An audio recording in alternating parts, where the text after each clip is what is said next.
9 Golden Age Hollywood stars had appallingly bad hygiene. Those beautiful faces that lit up the silver screen were hiding some of Hollywood's filthiest secrets. Behind the glamour, designer gowns, and perfectly coiffed hair lurked breath that could kill small animals, body odor that emptied rooms, and personal habits so revolting that studios paid millions to keep them hidden. These weren't stars who had occasional bad days. They were walking biohazards whose co-stars suffered for their art. The truth about these Golden Age icons will forever change how you watch their classic films. Get ready to hold your nose as we reveal the 9 most disgusting stars ever to grace a movie marquee. Take Clark Gable, for example, the king of Hollywood charm. Clark Gable, whose smile made women faint worldwide, had a secret behind that dashing exterior. The reason his leading ladies weren't swooning from desire was because they were trying hard not to vomit. By age 32, Gable wore full dentures due to a catastrophic gum infection. The resulting mouth rot created breath so toxic it could have come with a hazard warning. Vivian Leigh reportedly needed smelling salts between takes of Gone with the Wind when the kissing scenes became too much to bear, mentally fleeing the moment just to make it through.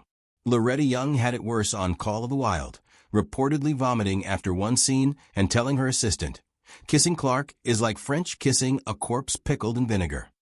Cameraman described filming Gable in close-up as pointing your camera into the devils after a chilly cook-off. MGM allegedly created a dedicated Gable breath emergency kit, replete with mouthwash, mints, and nose plugs for crew members, but nothing worked. Poorly fitted and rarely cleaned, his dentures trapped food particles that decomposed into a stench one insider said could strip wallpaper. They called him a gentleman until they got close enough to smell the truth, then muttered, "Oh God, not again." Next time you watch one of Gable's romantic scenes, just remember, you're seeing Hollywood's greatest special effect women pretending to swoon while being blasted with lethal breath. 2. Marlon Brando, the human garbage barge. Brando revolutionized acting, while also pioneering new extremes in personal stench. The man who mumbled the horror in Apocalypse Now was reportedly describing his own hygiene. Brando didn't just skip showers occasionally. He treated cleanliness like it had personally insulted him. He routinely arrived on sets unbathed for days, wearing clothes so pungent they could have had their own zip code. A crew member on the Waterfront said Brando's costume smelled like low tide at a fish market during a garbage strike. His worst habit involved sabotaging intimate scenes with his own filth. On Last Tango in Paris, he reportedly ate large amounts of blue cheese and refused to brush his teeth before filming with Maria Schneider. During Missouri breaks, he would wear the same underwear for an entire 3-month shoot, proudly announcing the feat at parties. By the time he filmed Apocalypse Now, director Francis Ford Coppola privately described Brando as a sentient swamp. His trailer often required hazardous waste protocols, with one set decorator admitting, "We had to burn the furniture. I'm not kidding. Burn it." It was cheaper than cleaning what he left behind. Brando's performances were legendary, but so was his stench. One grip recalled layers of odor, sweat, rancid food, and what seemed like actual decomposition. Tragically, an entire generation of method actors interpreted smelling like month-old garbage as part of the craft. Co-star Dennis Hopper supposedly remarked, "Working with Brando gave me a whole new appreciation for napalm." 3. Steve McQueen, oil slick in human form. Steve McQueen, the king of cool, may as well have been termed the emperor of OD to grease trap. Hollywood's rebel icon treated personal hygiene as just another rule to break, producing a stench that was anything but cool. His obsession with motorcycles and race cars extended to smelling exactly like them. He would show up to romantic scenes covered in engine grease, transmission fluid, and what one makeup artist called a funk, so thick it could have been spread on toast. Rather than showering between working on his vehicles and filming, McQueen performed what co-stars called the pit stop special, wiping his armpits with paper towels, splashing cologne on top of dirt, and declaring himself camera-ready. One horrified said assistant recalled that the paper towels just moved the stink around, like trying to clean up an oil spill with a cocktail napkin. The irony still haunts Hollywood. McQueen was fanatical about cleaning his cars and motorcycles, spending hours polishing and perfecting machines, while his own body festered. His 1968 Ford Mustang from Bullitt received more careful attention than his own teeth, which one lighting technician described as the exact color of butterscotch pudding but with the texture of cottage cheese. Faye Dunaway, his co-star in the Thomas Crown Affair, reportedly demanded their kissing scenes be shot in as few takes as possible.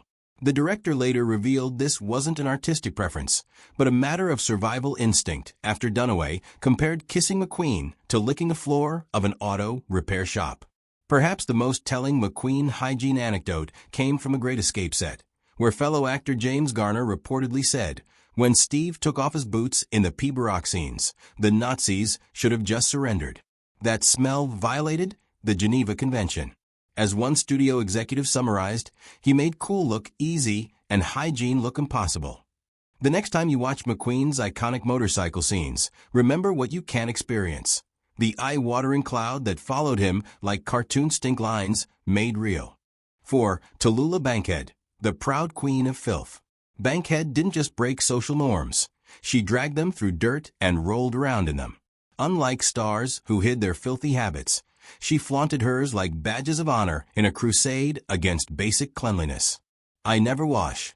I have an agreement with the dirt" wasn't just a witty line, it was her life philosophy. Stage managers reported that Bankhead sometimes went weeks without bathing, creating what one described as a miasma that followed her like a loyal but unwelcome pet. Her dressing rooms became recognized biohazards, with one Broadway theater reportedly designating hers as the swamp and requiring special cleaning protocols after her runs ended. Bankhead's most notorious habit was proudly going underwear-free for decades, creating situations that traumatized unsuspecting crews. During the filming of Alfred Hitchcock's Lifeboat, where she spent weeks in close quarters with other actors, cinematographer Arthur Miller reportedly begged Hitchcock to make her wear underwear for scenes requiring ladder climbing. Hitchcock famously replied, "I don't know if this is a matter for the costume department, makeup, or animal control." Her personal quarters reached legendary squalor. One maid at the Algonquin Hotel quit on the spot after entering Bankhead's suite, later telling the manager, "I've cleaned up crime scenes that were more sanitary." Visitors described mountains of cigarette butts, empty bottles, food remnants, and stained clothing, creating an archaeological record of debauchery. Theater producer Jed Harris remarked, "Tallulah didn't just push envelopes. She pushed everyone's gag reflexes." When one director gently suggested she might consider bathing before intimate scenes, Bankhead reportedly shot back, "Darling, if you wanted a rose garden, you should have cast one of those sanitized MGM virgins. You hired Tallulah Bankhead, and you get all of me, including the parts that haven't seen soap since the Hoover administration." 5. W.C. Fields, walking distillery with legs. Fields didn't just play alcoholics. He was a method actor decades before the term existed.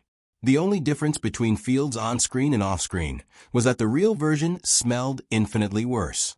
He marinated himself in alcohol so thoroughly that lighting technicians nervously checked the wattage of lamps near him, fearing he might combust.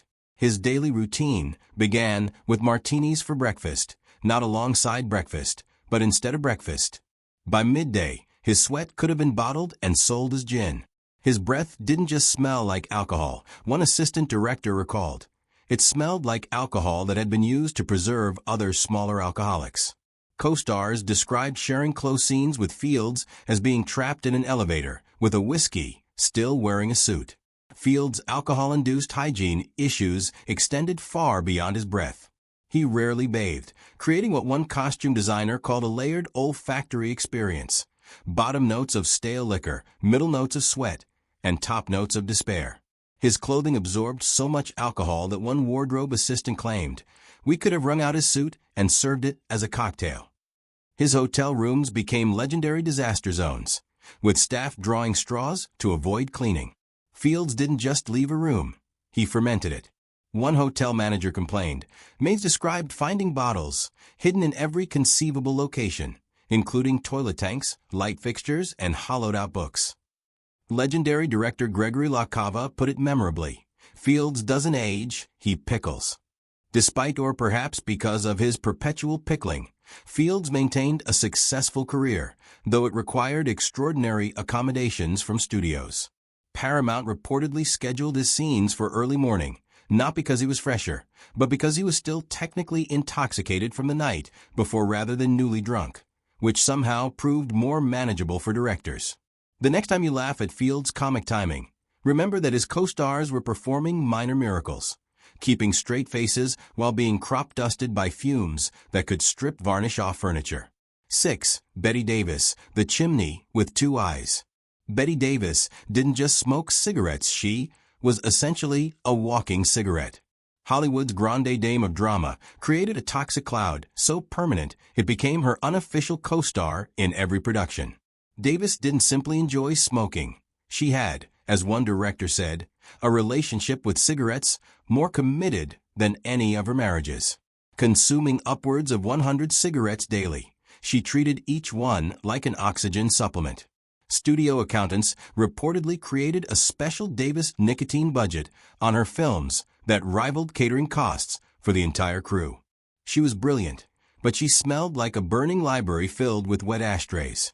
Miriam Hopkins reportedly said after filming Old Acquaintance, the chain smoking created not just the expected bad breath, but a miasma that permeated everything Davis touched. Her costumes required specialized cleaning that one wardrobe supervisor compared to decontamination procedures after a chemical spill. Davis's dressing rooms needed their own ventilation systems, and makeup artists described working through a perpetual fog that left them with what they called Davis lung, a temporary respiratory condition clearing only days after production wrapped. One technician claimed you could identify her dressing room from 100 yards away by the yellow nicotine stains radiating outward like a toxic sun. Director William Wyler described filming The Little Foxes. Kissing Bet was like licking the inside of a crematorium. I didn't direct her performance so much as survive it. Davis seemed proudly oblivious to how her habit affected others. When a young actor mentioned the smoke made him uncomfortable, she reportedly fixed him with her famous eyes and said, "If you wanted fresh air, darling, you should have become a farmer, not an actor." Perhaps the most telling anecdote involved a fire alarm evacuation during All About Eve. As cast and crew filed outside, Davis was found still in her dressing room smoking. When warned the building might be on fire, she exhaled a perfect smoke ring and replied, "Darling, I am the fire." 7. Howard Hughes, from Playboy to Petri dish. Howard Hughes is really the most dramatic hygiene collapse in Hollywood history, a cautionary tale of a handsome aviator/producer who became a human biohazard. Hughes didn't just let himself go. He became something that horror directors would have considered extreme. Ironically, his deterioration was rooted in germophobia. The man who used to date Katharine Hepburn and Ava Gardner became so afraid of contamination that he stopped bathing entirely, somehow concluding that total filth was preferable to impure water. He feared filth until he became its most advanced practitioner. One former associate said that Hughes's decline tracked right along with his mental health, creating a perfect storm of wealth and illness that allowed conditions no ordinary person could sustain. In his final years, his hygiene rituals read like rejected horror movie plots. He stored urine in meticulously labeled mason jars, went months without cutting his fingernails, which grew into yellow talons curling inward toward his palms, and let his hair and beard grow wild and matted with food debris. Most disturbing, he would sit naked in his germ-free zone, using tissues to touch anything, and then discarding them on the floor until they formed what an attendant called a snow globe of human decay. Employees described entering his sealed environments as stepping into a corpse that was somehow still breathing. The smell became so distinctive that staffers could identify which room Hughes had occupied even months later, as the odor had penetrated the very walls. The ultimate irony. The man who produced Hell's Angels and set aviation records became unable to appear in public because his stench would clear any room instantly. His billions couldn't buy basic cleanliness, as his mind convinced him that cleanliness itself was the enemy. When Hughes died in 1976, the official cause was kidney failure, but first responders reportedly needed therapy after finding his body. One paramedic quit the same day, saying, "I've seen car accidents with dismemberment that were less disturbing than what was growing on that man."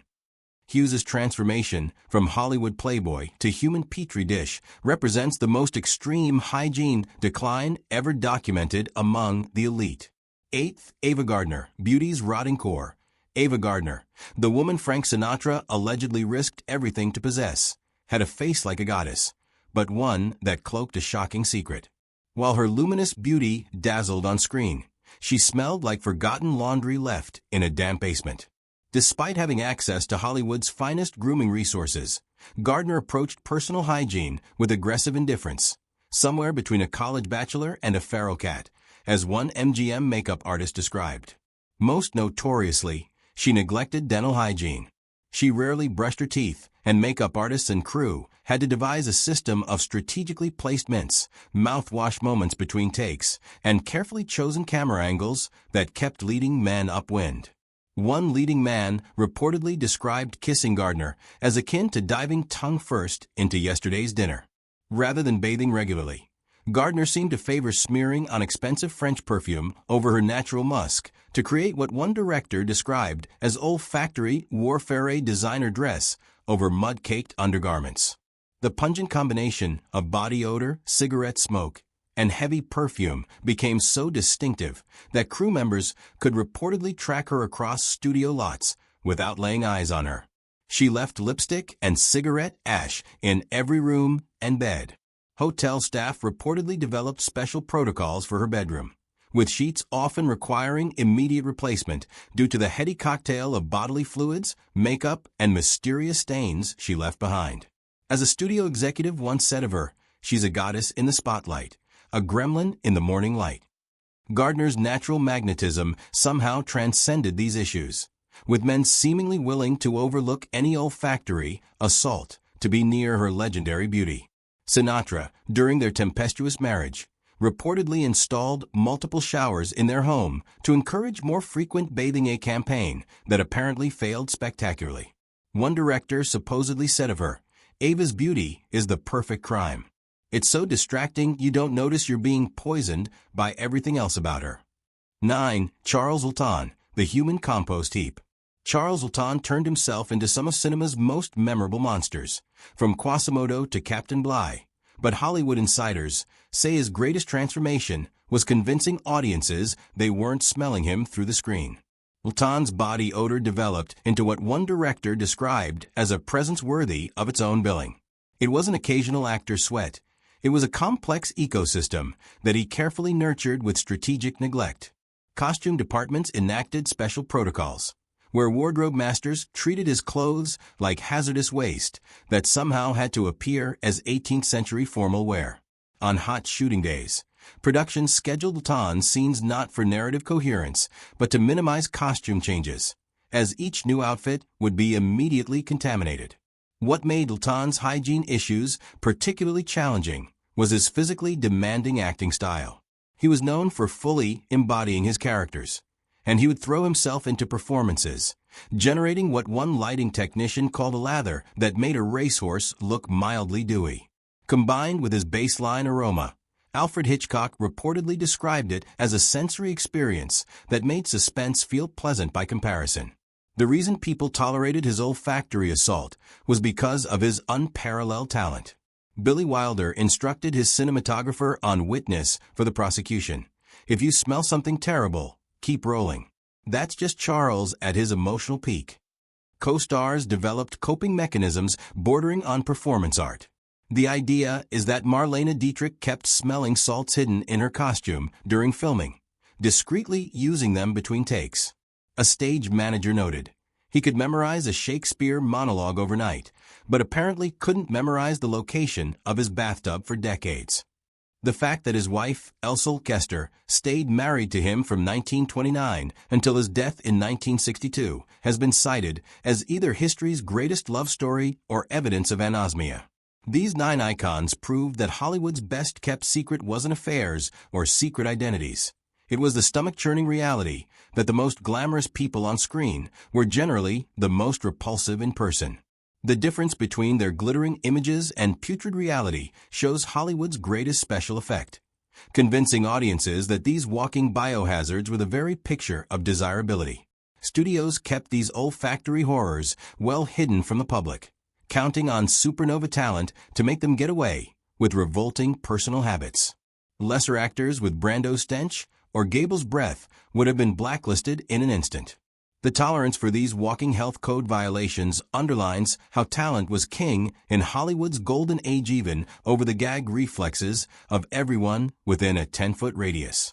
The next time any of these legends flash up on screen, remember who the real heroes are: the co-stars who managed to wear a look of romance while fighting off an overwhelming urge to flee. Some glamorous illusions are better left intact, especially when reality would call for a hazmat suit and industrial-strength nose plugs.